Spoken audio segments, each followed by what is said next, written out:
Santo e precioso Senhor Deus, Pai de bondade, engrandecido seja o meu Senhor Jesus Cristo, por sua graça e misericórdia. Agora ajude-me, Senhor, a concluir esse trabalho, ter sabedoria do alto para apresentar ao teu povo, conhecimento da tua palavra, do Evangelho e daquilo que tem sido atacado. Em teu nome santo te oramos. Amém. Sucessão apostólica. Iremos iniciar falando um pouco sobre a sucessão apostólica, idolatria pastoral e imprimatur adventista. Nós iremos usar um pouco a revista Nosso Firme Fundamento. Nosso Firme Fundamento, volume 2, número 5. O autor desse é o pastor Preston Monterry. E diz assim, ele começa o seu comentário, baseado no livro Desejado de Todas as Nações, página 467. Há uma questão longamente agitada no mundo cristão, a da sucessão apostólica. A descendência de Abraão demonstrava-se não por nome e linhagem, mas pela semelhança de caráter. Ou seja, alguém pergunta, o senhor não é pastor? O senhor é pastor? Que de as tuas credenciais? Nós somos sucessores dos apóstolos. A Igreja Católica, no catecismo, ela criou o dogma que os membros não têm capacidade para interpretar a Bíblia. Que somente os seus ministros, os papas e padres cardeais, têm capacidade intelectual e espiritual de interpretar as Bíblias. Ou seja, os membros devem seguir aquilo que os líderes dizem. Porque eles são os verdadeiros sucessores dos apóstolos por ter uma credencial, um título. Isto é o vinho de Babilônia.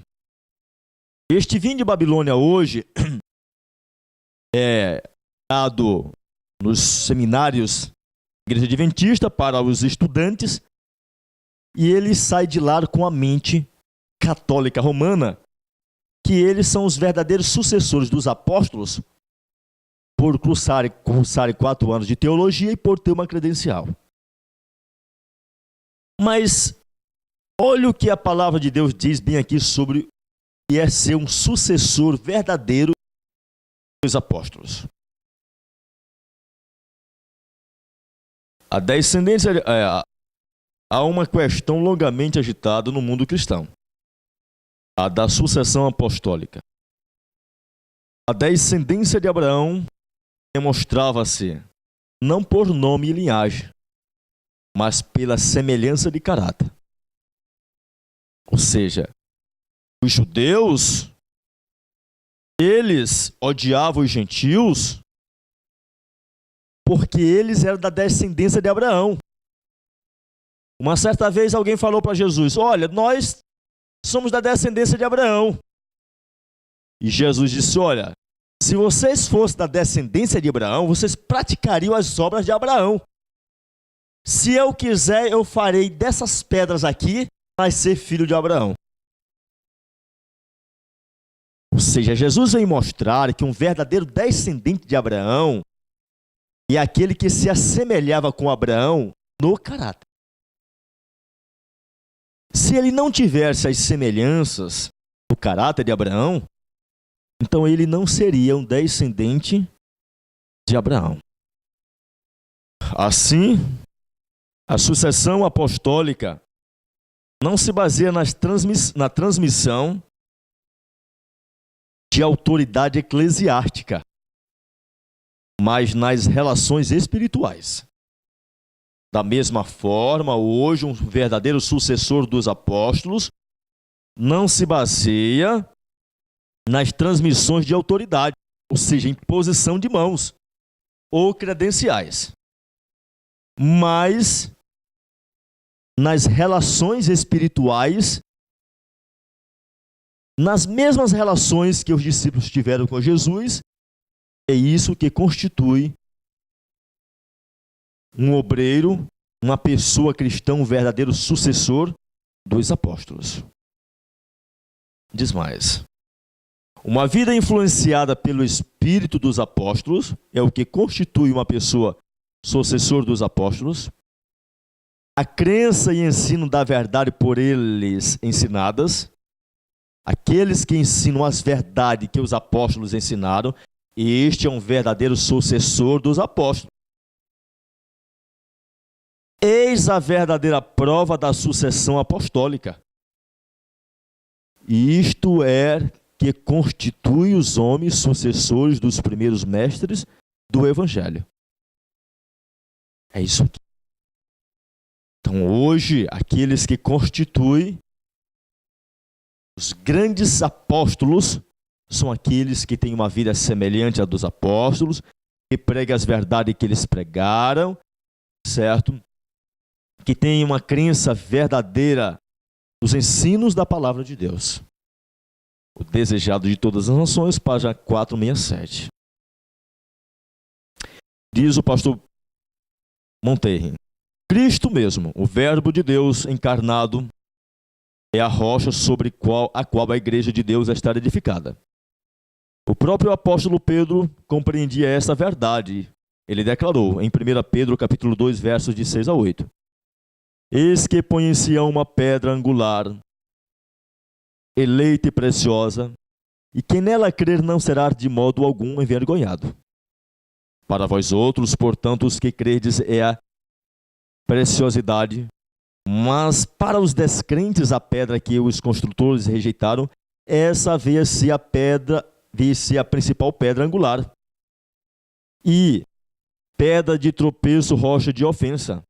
São esses os que tropeçam na palavra, sendo desobedientes para os que também foram postos.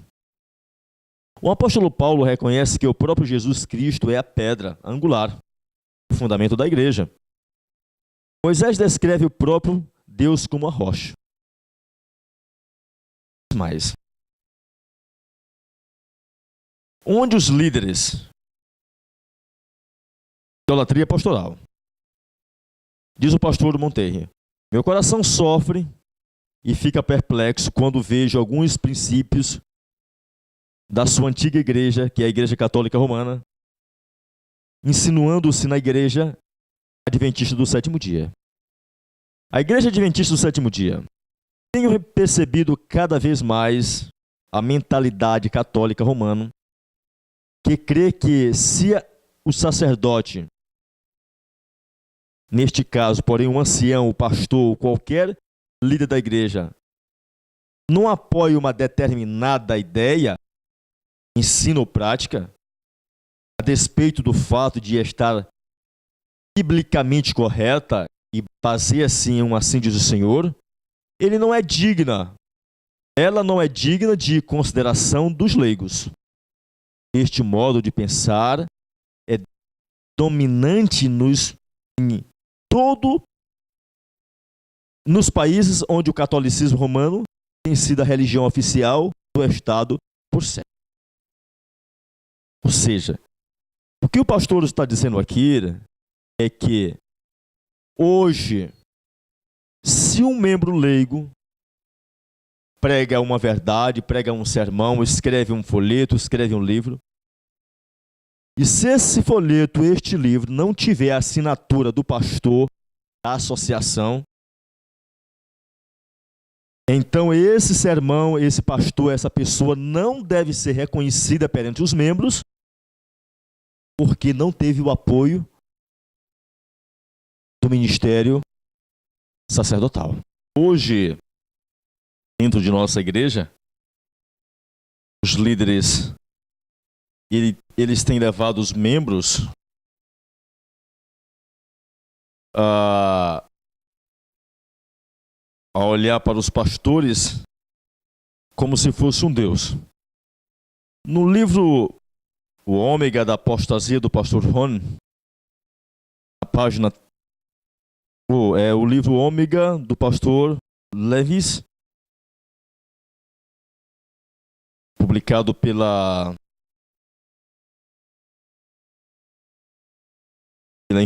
Instituto Adventista de Ensino. Mas primeiro nós iremos ler o livro do pastor Ron Spear, página 32. O Espiritismo constitui a apostasia alfa nas doutrinas panteístas do Dr. Kellogg. E atualmente temos os laboratórios 1 e 2 da propagação neurolinguísticas. Algumas das nossas associações estão treinando tanto a pastores como leigos a manipular mentes. Então, o pastor Johnny, aqui ele vem mostrando no seu livro, é um pastor de renome, um pastor já bem idoso, ele vem mostrando que hoje existem os laboratórios, nossas instituições, que prepara tanto a pastores como leigos na arte de manipular os membros, que é a chamada neurolinguística. É uma arte, uma hipnose, a arte de manipular a mente através das pregações, uma arte de persuadir, de levar as pessoas a uma conversão falsa. E esses líderes, eles têm levado os conversos a transferir uma devoção mística do sacerdote para o pastor, ou lhes permitindo isso. Existe uma espécie de cega lealdade, onde o sacerdote ou pastor tem a palavra final sobre as Sagradas Escrituras. Embora seja verdade que a lealdade é uma virtude que todos nós deveríamos seguir, é igualmente verdade que uma lealdade cega é um vício. Sempre e onde quer que seja, que tanto na obra denominacional quanto na autoridade sustentável, aberta ou sutilmente, prestamos a qualquer líder homenagem, honras e lealdade que pertence unicamente a Deus, tornamos-nos transgressores dos primeiros mandamentos, que diz: não terás outros deuses diante de mim. A Bíblia Jesus escreveu os 10 mandamentos em 2 tábuas de pedra. A primeira tábua de pedra, os primeiros 4 mandamentos, significa que o homem deveria prestar conta com Deus.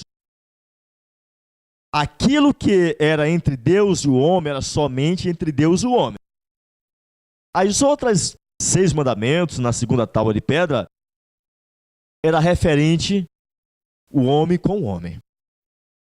Ou seja, o mandamento que diz: não terás outros deuses diante de mim, significa que quando uma pessoa, um homem, ele invade a privacidade, a individualidade de uma igreja, de uma pessoa, e torna cativa a mente daquela pessoa, leva aquela pessoa a se subordinar a ela, a tê-la como a voz da autoridade, a pessoa está tomando o lugar de Deus. Está tomando o lugar de Deus, está transgredindo esse mandamento de Deus. E a pessoa que se colocou como cativa, ela está fazendo daquele ser, daquele líder, um Deus. Está também transgredindo esse mandamento de Deus. Por isso que Deus disse: olha, não terás outros deuses diante de mim. nós devemos, em questão de religião, ninguém deve imergir na consciência do outro. Todo ser humano deve ser deixado livre para escolher o caminho que deve seguir. Aquilo que deve ler.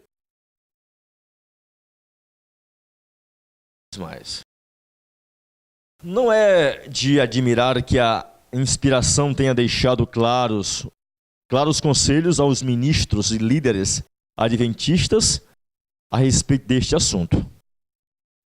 O Senhor nos adverte contra seguir estas pegadas do romanismo. Está lá em Testemunhos para Ministros, página 359 e a página 364. Diz Deus: colocar o homem onde devia estar, colocar o homem onde Deus devia estar, não honra nem glorifica a Deus. Deve o presidente da Associação Geral ser o Deus deste povo?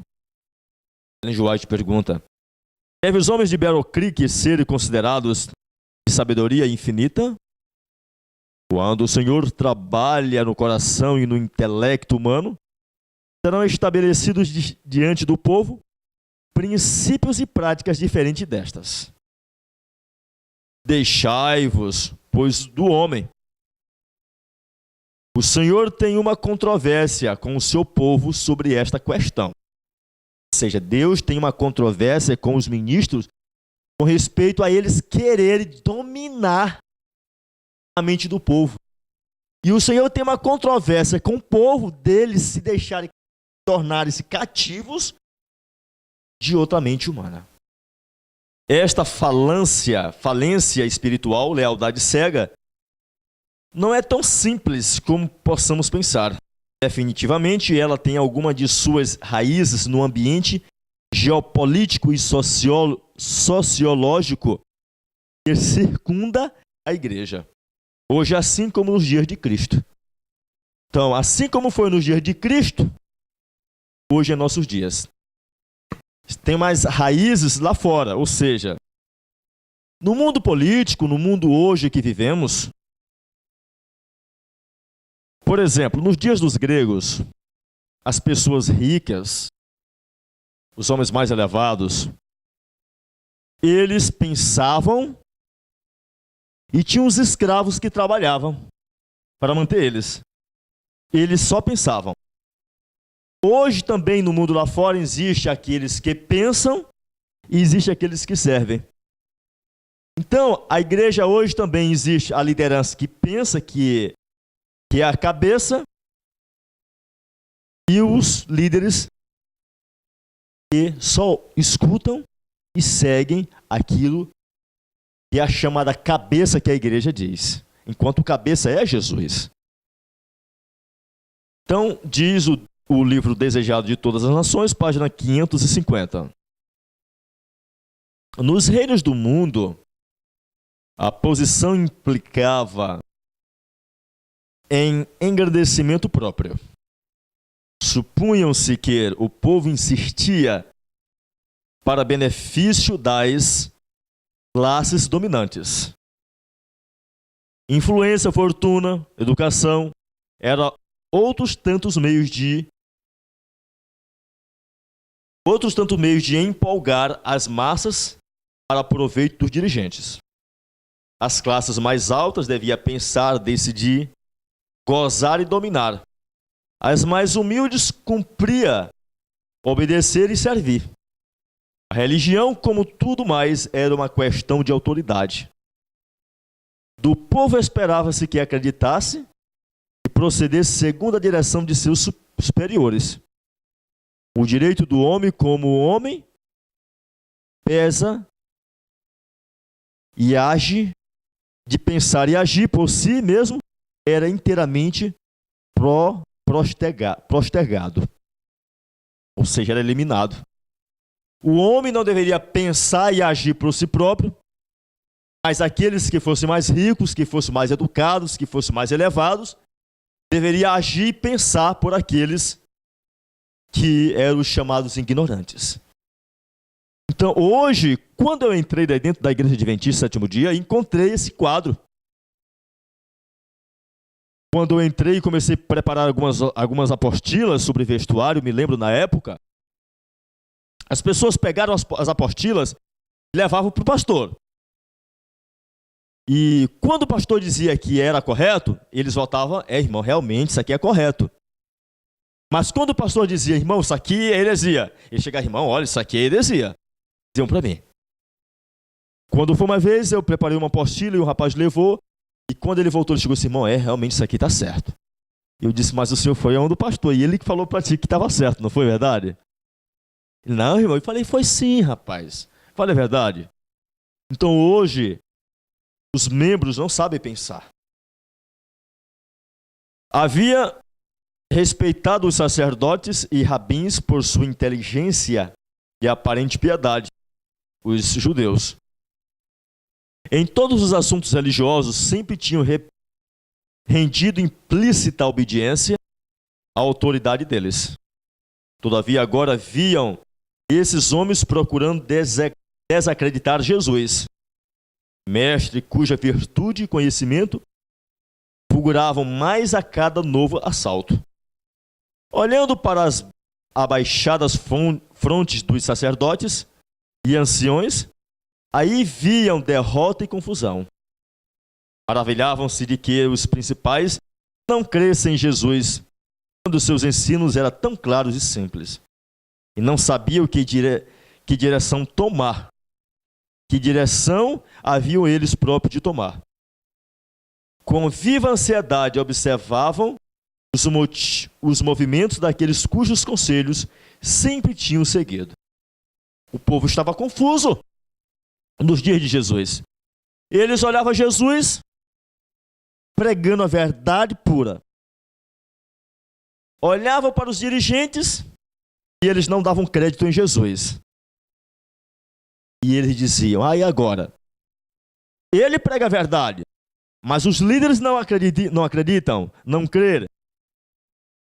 Se nós acreditarmos nas verdades desse Jesus, os líderes irão contra nós, irão nos disciplinar. E o texto continua dizendo que Jesus teve que falar de uma maneira mais dura, mais correta, para quebrar o poder que os dirigentes tinham sobre aquele povo. O povo desejava ser ensinado. Havia, porém, necessidade de Jesus falar ainda mais claramente, devido à sua reverência pela tradição e sua fé cega num sacerdócio corrompido. Achava-se o povo escravizados. Essas cadeias devia Cristo quebrar.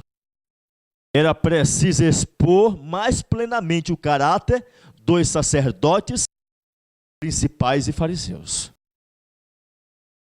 Hoje, da mesma forma, algumas pessoas que irão crer na verdade dentro da igreja adventista só irão crer porque a máscara da liderança vai cair perante elas.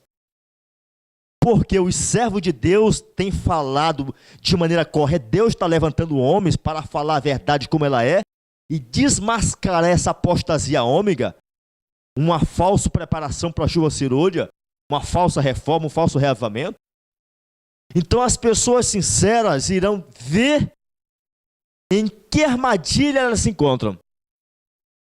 Somente dessa forma, o poder dominante do hipnotismo, do neurolinguístico, será quebrado da mentalidade das pessoas sinceras dentro da igreja adventista do sétimo dia.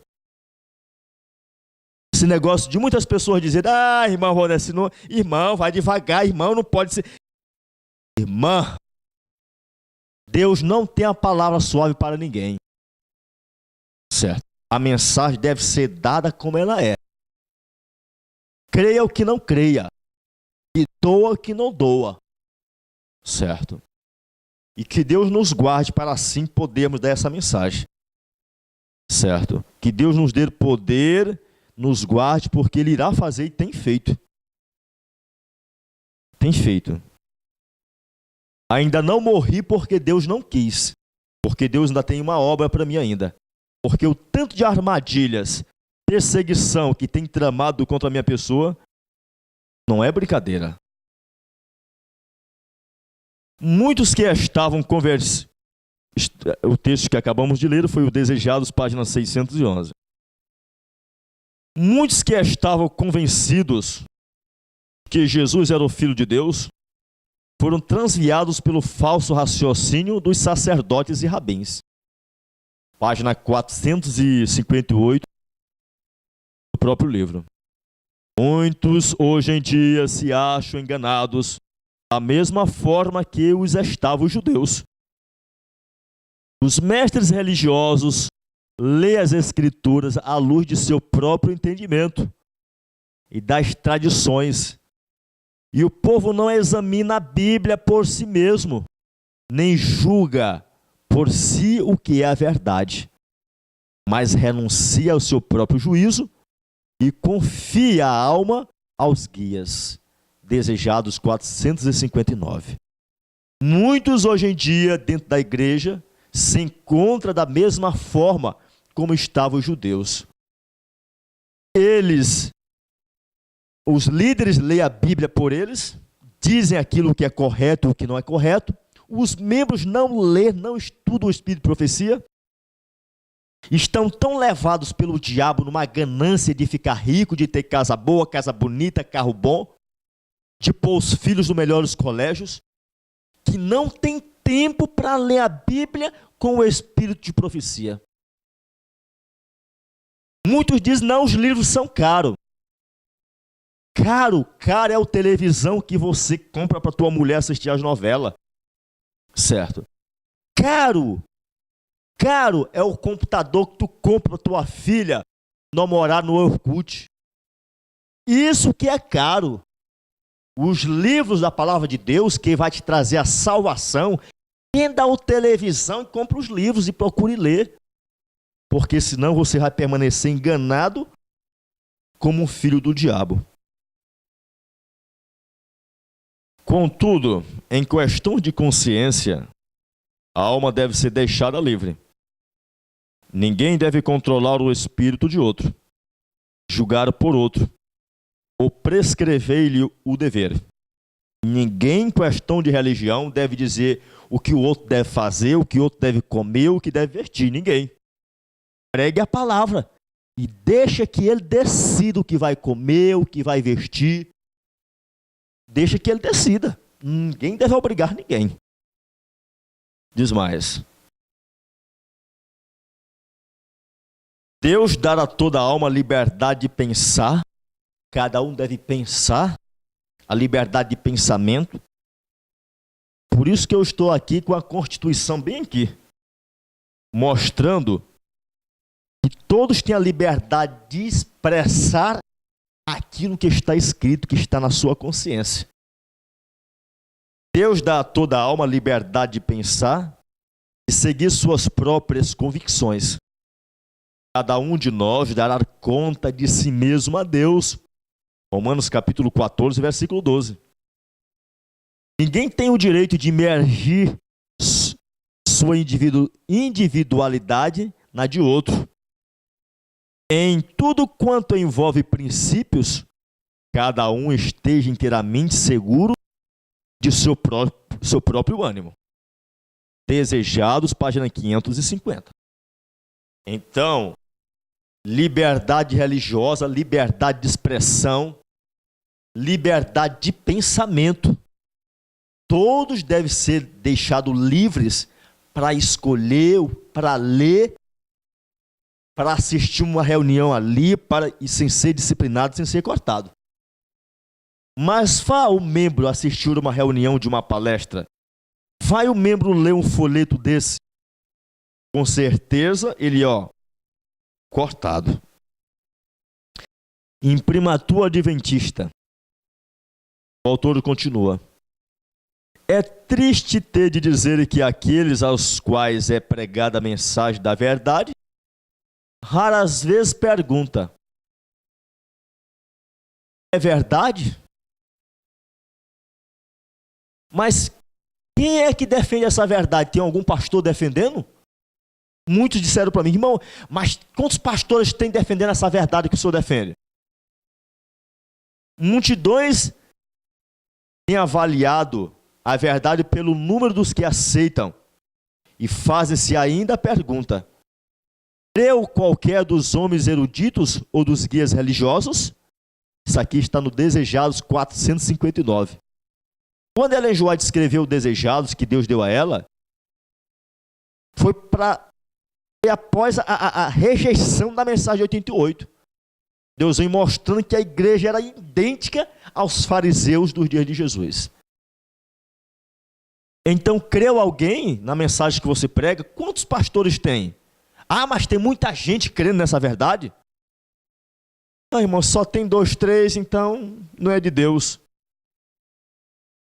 A Bíblia diz que nós devemos ter cuidado em seguir as multidões.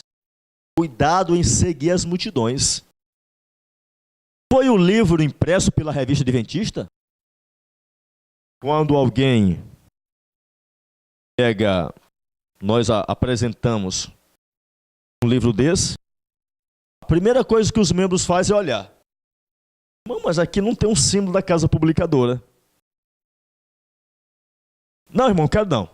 Ou seja, os pastores colocam na mente dos membros, se os livros não têm um símbolo da casa publicadora, então eles não devem pegar para ler, porque não é de Deus.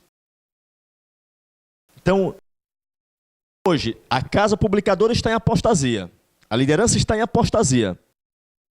Eles não irão dar material para o povo pregar a verdade.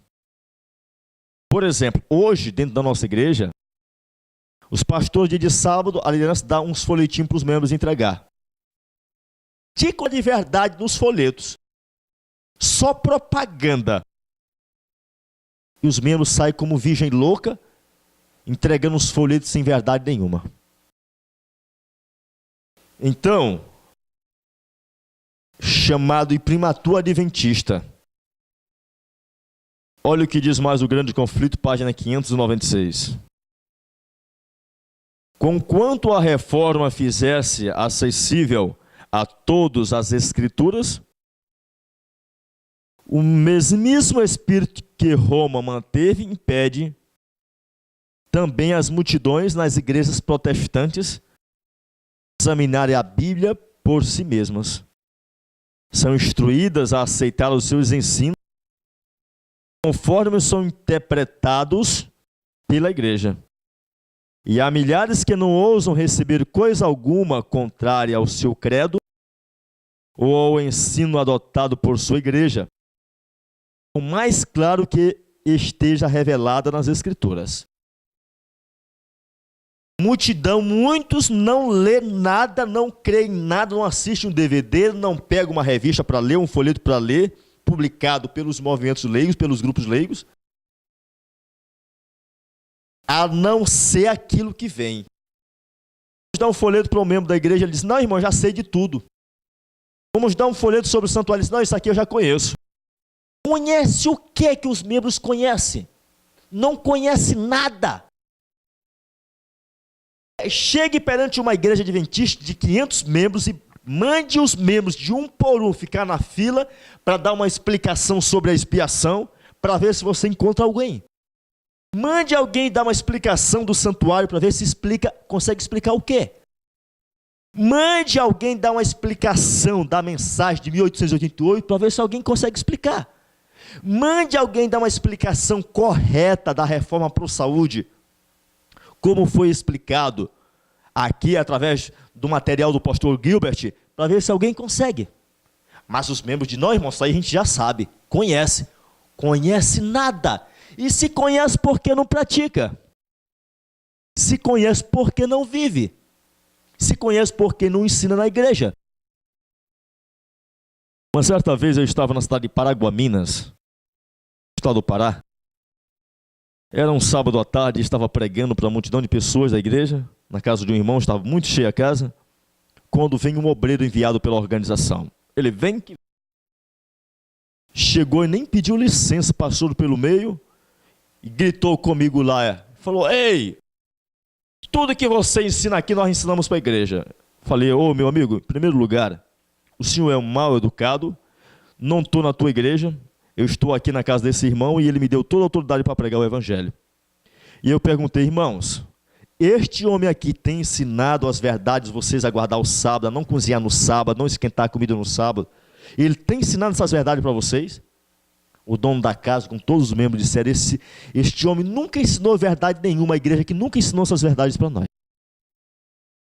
Irmãos, não passou um mês, a mão de Deus pesou sobre aquele homem e uma ferpa de pau de madeira entrou no olho dele e vazou o olho daquele homem. Porque ele se manteve contra a verdade de Deus. Tenho conhecido muitos pastores que têm se levantado contra essas verdades. E alguns deles estão em cadeira de roda, outros ficaram cegos, outros deram derrame, outros deram trombose, outros levaram quedas de bicicleta e quebraram os ossos, se feriram todos, no auge em que a mensagem estava sendo dada. Ai daquele que se levanta contra a verdade de Deus. Ai daquele que se levanta contra a verdade de Deus. A falta de coragem moral para sair da trilha batida do mundo leva muitos a seguir as pegadas de homens ilustrados. E pela relutância em examinar por si mesmos, estão se tornando desesperançadamente presos nas cadeias do erro. Vê que a verdade para este tempo é claramente apresentada na Bíblia. Sentem o poder do Espírito Santo acompanhado sua proclamação. Permite, todavia, que a oposição do clero o desvie da luz. Embora a razão e a consciência sejam convencidas, estas almas iludidas não ousam pensar diferentemente dos seus ministros e seu discernimento individual. Os interesses eternos são sacrificados à incredulidade, ao orgulho e preconceito de outrem. Grande conflito 597. Então, não ousam, não têm coragem moral, são frouxos, são moles, têm medo de disciplina e de corte. Não ousam levantar, crer na verdade e dizer, vou ensinar essa verdade. Vou ensinar essa verdade. Meus amigos, o livro Obreiros Evangélicos está escrito assim, na página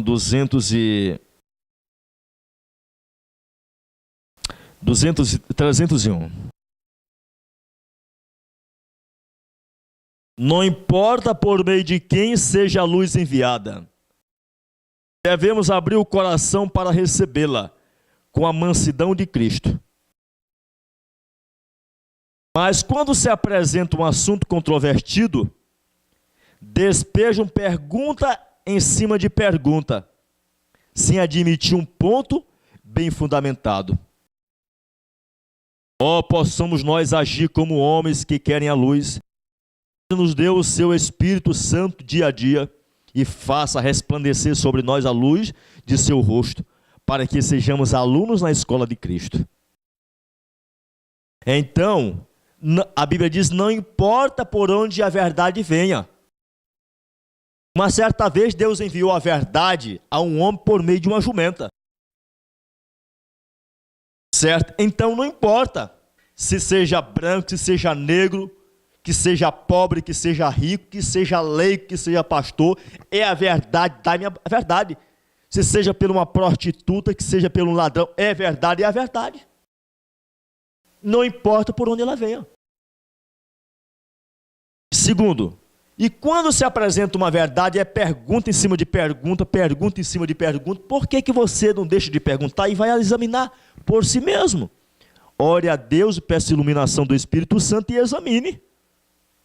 A Bíblia diz no livro de Atos, capítulo 5, versículo 32, darei meu Espírito para aqueles que me obedecem.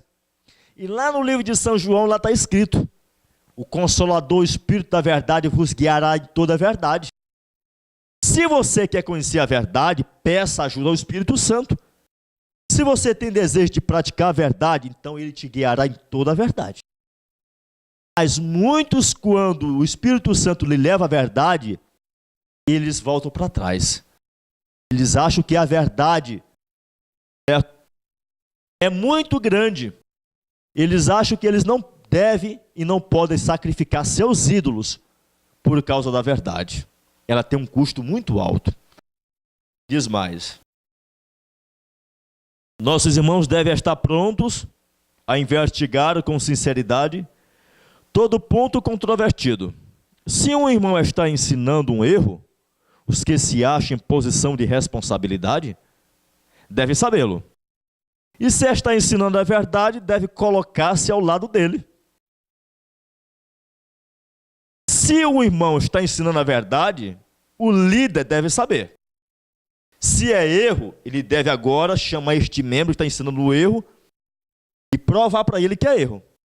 Mas se ele está ensinando a verdade, ele agora deve apoiar e ficar do lado daquele irmão, sustentando a verdade com ele. Diz mais. Todos devemos saber o que se está ensinando entre nós, pois se é verdade, precisamos dela. Todos nós precisamos saber o que está sendo ensinado no nosso meio. Se ela é a verdade, então nós precisamos dela. Está sendo ensinado o que ali? Estou falando ali sobre uma tal reforma para a saúde. Vou examinar. É verdade? Então eu preciso dela. Estão ensinando ali que o Espírito Santo não é a terceira pessoa da divindade. É verdade? Eu vou examinar. Não é verdade. Não é verdade. Mas a Bíblia contém muitos erros, então por isso... Irmãos, a questão do povo hoje, que o diabo está levando muitos a indagar, a cavar aquilo que Deus não trouxe revelação. Estão querendo indagar sobre a natureza de Deus, querendo saber quem é Deus. Coisa que nem mesmo os anjos do céu participam desse estudo. O diabo está levando o povo, em vez de examinar a verdade para se santificar por ela, entrar na linha da especulação. Que triste engano. Tudo isso porque não tem amor pela verdade. Os falsos líderes perdem influência sobre o povo de Deus. Quando o membro fiel entende que a administração de sua igreja opõe-se à mensagem, é óbvio que esses líderes perdem a influência anteriormente exercida sobre ele. Cumpre-se assim o paralelismo de Números, capítulo 25, quando foi dada a ordem de executar os príncipes do povo. Então, o fato é que a própria perseguição se tornar mais cruel, irá agrupar os fiéis que hoje estão dispersos nas várias igrejas. Seriam os fiéis excluídos do céu por pregar a verdade, por ser excluído do livro da igreja? Por ser cortado do livro da igreja? O que é que nos separa do céu? Nos diz a Bíblia que é os nossos pecados?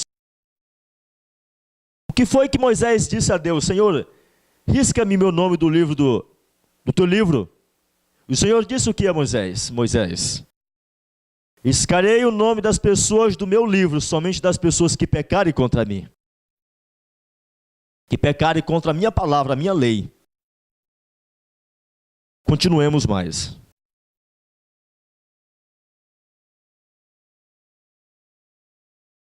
A organização expulsa os mensageiros que pratiquem e ensinam os princípios da verdade. Esses fiéis são levados ao poder civil, como está profetizado no livro de Marcos, capítulo 13, versículo 9. A pergunta a se fazer é: tal decisão terá aprovação dos céus? Terá aprovação dos céus quando a liderança de uma igreja leva um membro ao poder civil?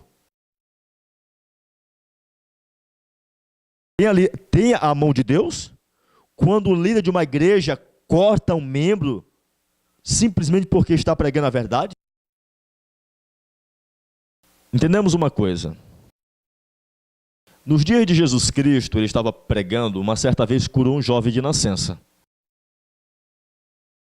E os fariseus, ele foi apresentar a sua oferta, os fariseus perguntaram o que foi que aconteceu. Ele começou a pregar e divulgar que foi Jesus que tinha curado ele. Os líderes daquela igreja foram ter com seus pais. E perguntou, esse é teu filho? Ele falou, sim, é meu filho. Ele era cego de nascença? Sim, ele era cego de nascença. Quem curou ele? O pai do garoto sabia quem tinha efetuado a cura. E ele disse, olha, sabemos que ele é nosso filho, mas não sabemos quem o curou. Ou seja, o pai daquela criança, daquele homem, daquele jovem, ele estava com medo de ser disciplinado e cortado da igreja. Se ele erguesse e dissesse que tinha sido Jesus. Foram ter com o jovem professor, e falou que tinha sido Jesus. E eles cortaram aquele homem do rol de membros da igreja. Agora pergunto, o céu aprovou a atitude da liderança judaica ter disciplinado aquela pessoa? Se o céu não aprovou, como que hoje o céu vai aprovar a disciplina, a exclusão de um ser que está pregando a palavra de Deus? Tem autoridade a igreja para disciplinar uma pessoa, estando ela em erro? Tem autoridade a igreja para batizar alguém, para impor as mãos sobre alguém, se ela não está, na verdade, se está em apostasia? A igreja e a Bíblia. A autoridade institucional da igreja não pode suplantar a palavra de Deus. Não pode pisar a palavra de Deus. Não pode abafar a palavra de Deus, a autoridade da igreja, de uma instituição. Ela não deve passar por cima do que está escrito na Bíblia. A autoridade da igreja é derivada, não é inerente. Se a igreja tem autoridade, então essa autoridade ela procede de duas fontes.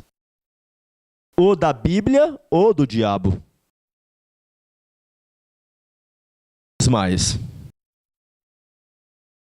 Se a igreja permanecer fiel à Bíblia, sua autoridade será inquestionável.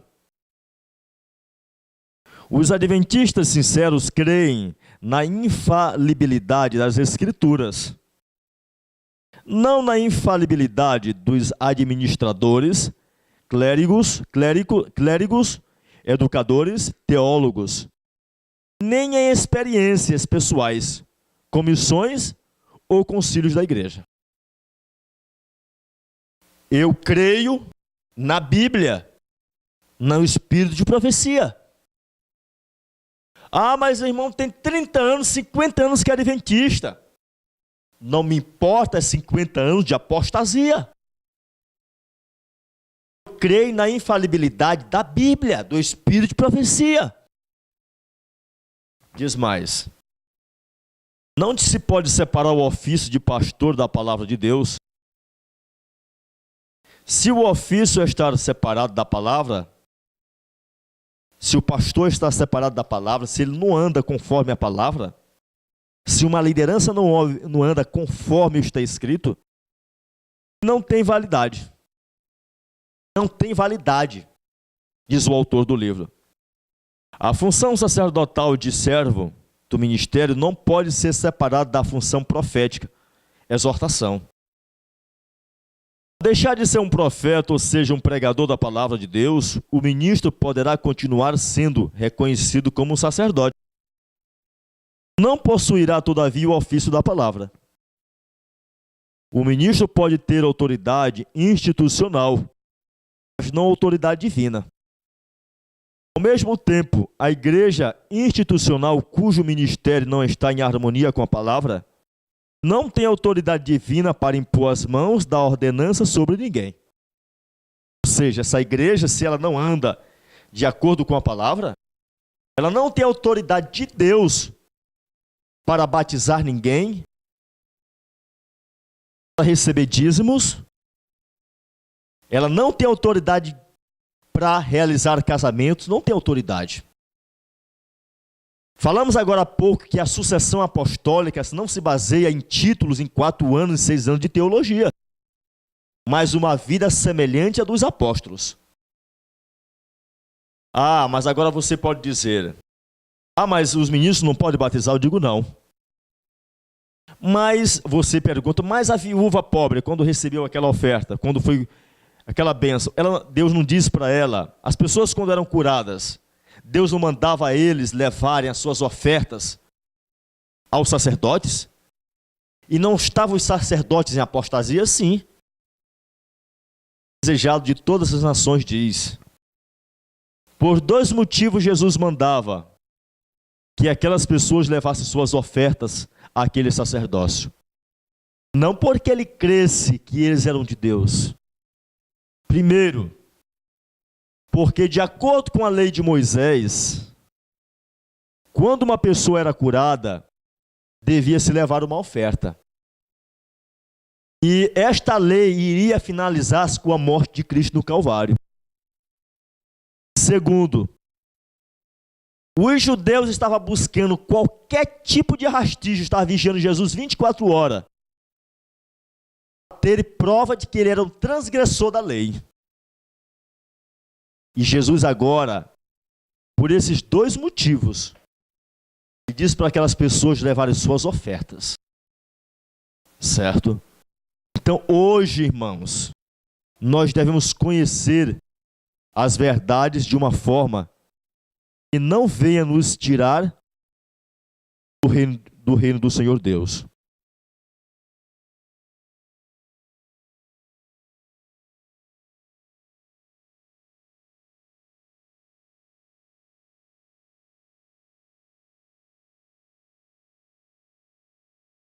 Os fiéis não saem da mensagem, são expulsos da organização, enquanto que os líderes e a grande maioria permanecem na organização, mas estão fora da mensagem. O que ocorreu nos dias de Cristo foi desta forma. Há uma sacudidura da mensagem e uma outra sacudidura dos templos. Se você permanecer fiel à verdade, você será sacudido dos templos.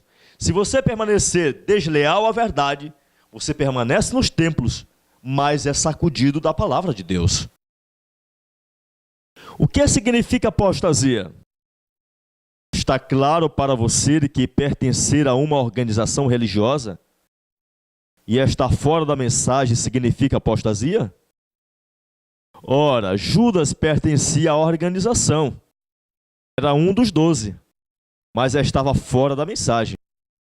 E por esta razão era um apóstata, mesmo enquanto exercia a importante função de apóstolo. Caifás pertencia à organização, era o presidente da Associação Geral da época, mas por estar fora da mensagem, era um apóstata. Mesmo enquanto exercia aquela função importantíssima. O ideal seria continuar com o nome no hall de membros e estar na mensagem. Entretanto, segundo Marcos capítulo 13, parece que é impossível. Hoje devemos escolher entre pertencer na mensagem ou pertencer com os nomes no hall de membro da igreja. Mas a Bíblia já diz assim, a meditação matinal de 1974, página 247. O fato de termos nosso nome nos livros da igreja não nos assegura a entrada no reino dos céus. Muitos pensam porque seus nomes estão escritos no livro da igreja, eu estou no céu. Não, eu vou no céu. Eu vou no céu. Mas o que diz a Bíblia daquele texto? Que tudo que é desligado na terra será desligado no céu. E tudo que é ligado na terra é ligado no céu.